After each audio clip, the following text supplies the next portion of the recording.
এই শোন, এই অ্যাপার্টমেন্টের যে মালিক আছে ওনাকে ডেকে নিয়ে আয়, তার সাথে আমার কিছু কথা আছে। ফ্ল্যাটের মালিকরে লাগবো? আমার এখন সমস্যা নেই।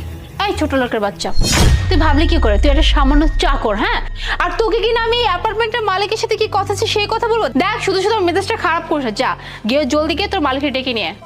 আরে ম্যাডাম, আপনি তো শুধু শুধু রাগ করতেছেন। আমি তো কইলাম আপনার কি কথা আছে আপনি আমার এখন, বাকিটা আমি দেখতাছি।